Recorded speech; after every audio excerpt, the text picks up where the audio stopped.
नमस्कार, आप देख रहे हैं द बिहार टॉप। मैं हूं आदेशपुरी। बात करेंगे इस वीडियो में हम 70वीं सिविल सेवा और एईडीओ एग्जाम को लेकर, और इसके साथ ही साथ 29/2025 जो असिस्टेंट इंजीनियर का एग्जाम हुआ है उसको रिजल्ट को लेकर भी।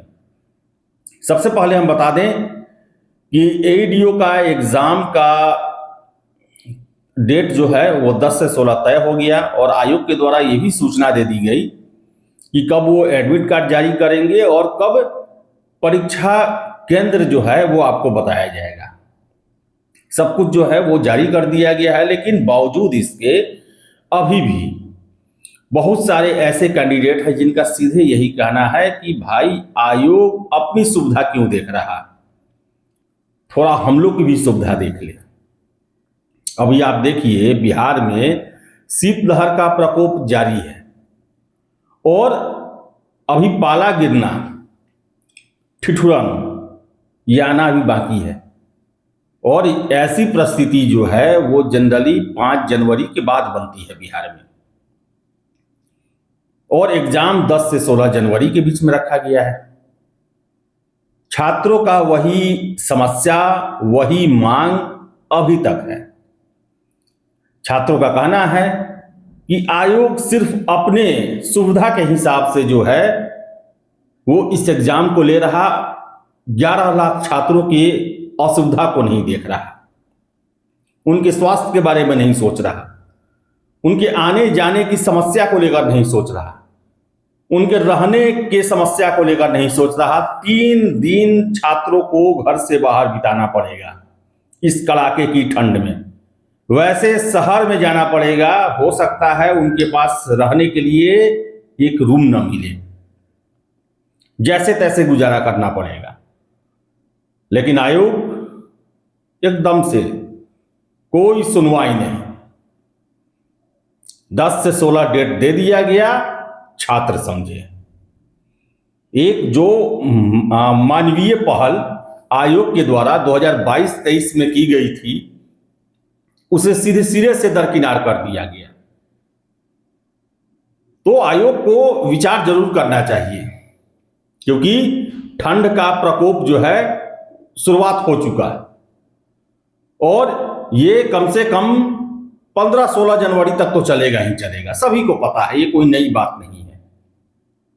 कितने लोगों की ठंड की वजह से तबीयत खराब हो जाती है, कितने क्या, बहुतों लोगों के युवाओं की तबीयत खराब होते हैं, ठंड लग जाती है, कितने लोगों की मौत भी हो जाती है।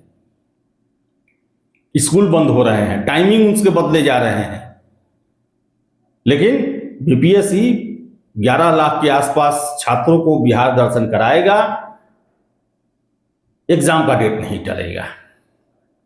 जितने भी छात्र हैं तैयार रहे एग्जाम के लिए, लेकिन उनका आज भी गुजारिश है कि आयोग सबसे बड़ी परीक्षा है संख्या के मामले में, और सबसे बड़ा दंड भी दिया जा रहा है।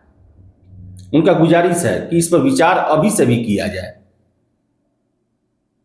इसके अलावा बता दें आपको, 70वीं मेंस पास कैंडिडेट बड़ी संख्या में अपने सर्विस प्रेफरेंस को लेकर रिक्वेस्ट कर रहे हैं। हमारे पास दर्जनों मैसेज जो हैं वो सिलेक्ट कैंडिडेट के आ रहे हैं, और उनका यही कहना है कि हमें सर्विस प्रेफरेंस फिर से फिलअप करने का मौका दिया जाए, और ये उनकी कोई बड़ी मांग नहीं है। लेकिन आयोग के द्वारा ये साफ साफ कह दिया गया है कि जो मेंस में था उसमें कोई परिवर्तन नहीं होगा, लेकिन इसमें सुधार हो सकता है, और ये छात्र के हित में तो है ही। हमने पहले ही बात किया था, बिहार के हित में है कि जो उनका प्राथमिकता है, जिस योग्य वो खुद को समझते हैं, जिनमें उनकी रुचि है, वैसे पद उन्हें मिले। इसके लिए उन्हें फिर से सर्विस प्रेफरेंस जो है उनको फिलअप करने का मौका दिया जाए। वजह बता रहे हैं, छात्र सॉफ्टवेयर में प्रॉब्लम था, साइबर कैफे से प्रॉब्लम हो गया, अज्ञानतावश जो है हम प्रेफरेंस डालने में वैसे सर्विस को का चयन जो है वरीयता के हिसाब से नहीं कर पाए, क्योंकि जिसमें हमारी रुचि है, क्योंकि उन्हें जानकारी बहुत ज़्यादा नहीं थी। जब छात्र इंटरव्यू देता है तब वो उसके मन में आ जाता है कि मैं अब अफसर बनने वाला हूं, एक बार और भाग्य साथ दिया तो मैं अफसर बन जाऊंगा। ऐसे परिस्थिति में उसका जो सर्विस है, उसके कार्य प्रणाली क्या काम है, इन सब के बारे में जिज्ञासा ज़्यादा बढ़ जाती है और इस समय ही वो ज़्यादा फोकस करते हैं कि मेरा तीसरा चॉइस क्या हो गया, चौथा चॉइस क्या होगा। शुरुआत में तो सभी लोग एसडीएम डीएसपी ही मान के पीटी एग्जाम देता है। मेंस पास करने के बाद छात्र जो है वो तीसरा, चौथा, पांचवा, छठा, सातवां ऑप्शन के बारे में सोचना शुरू करते हैं। शुरुआत में सभी लोग सोचते हैं कि डीएसपी और एसडीएम ही बनना है, इससे नीचे तो कुछ होगा ही नहीं। तो आयोग को एक मौका उन्हें जरूर देना चाहिए, कोई बड़ा चीज नहीं है ये। पहले इंटरव्यू के समय में ही ये प्रेफरेंस लिए जाते थे छात्रों से और लगातार छात्र गुजारिश आपके पास भी मेल कर रहे हैं। तो इस पर जरूर ध्यान दिया जाए। और परेशान है छात्र, उनका कहना है कि आयोग से हमारा रिक्वेस्ट है कि हमें एक बार और से, बहुत छात्रों ने जो है वो पूरा भी नहीं भर पाए हैं, वो तो उनका रिक्वेस्ट है कि हमें एक बार और मौका दिया जाए ताकि हम उनको सुधार सकें या फिर पूरा फिल कर सकें। इसके अलावा बता दें, एई एग्जाम यानी कि असिस्टेंट इंजीनियरिंग के एग्जाम को लेकर बहुत सारे छात्रों ने हमें फोन किया। उनका कहना है कि देखिए, रिजल्ट को लेकर जो आप अपडेट दे रहे हैं, अभी तो इसमें जो संविदा पर जो बहाल होते हैं उनका अंक जोड़ना बाकी है और इसको लेकर वो तरह तरह की सूचना दे रहे हैं कि इसके लिए आरसीडी में बैठक होती है, उसके बाद जो है वो रिकमेंडेशन भेजा जाता है। तो देखिए, मुझे अब इतना तो सब कुछ नहीं पता है और एग्जाम में यही चलता है कि जब सब कुछ क्लियर हो जाता है, अगर रोस्टर इस सब का मामला है वो सब क्लियर हो के आयोग के पास पहुंच जाता है तो रिजल्ट दे दिया जाता है। अब ये अधिमान जो वेटेज वाला मामला है, अब इसमें क्या होगा मुझे फिर से पता करना पड़ेगा कि क्या आयोग ही जो एक्सपीरियंस सर्टिफिकेट है उसके आधार पर नंबर फिक्स करता है या फिर वो डिपार्टमेंट से फिक्स होके आता है। ये अभी मेरे पास जानकारी इसको लेकर नहीं है, लेकिन बहुत सारे छात्र इन बातों का जिक्र कर रहे हैं। अगर ऐसा होगा कि डिपार्टमेंट जो है वैसे कैंडिडेट का एक्सपीरियंस सर्टिफिकेट के आधार पर नंबर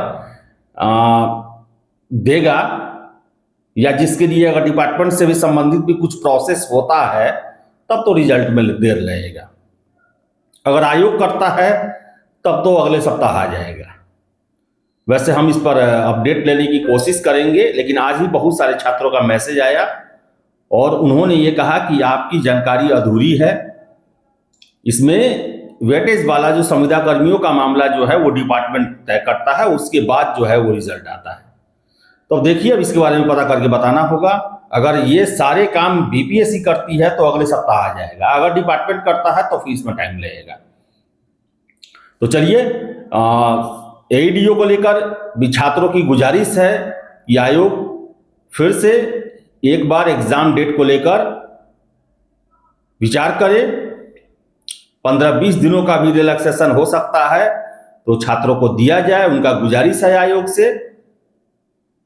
और 70वीं सिविल सेवा के कैंडिडेट को एक बार फिर से सेवा संबंधित वरीयता सूची जो है उसे फिलअप करने का, उसमें सुधार करने का मौका दिया जाए, ये छात्रों की गुजारिश है।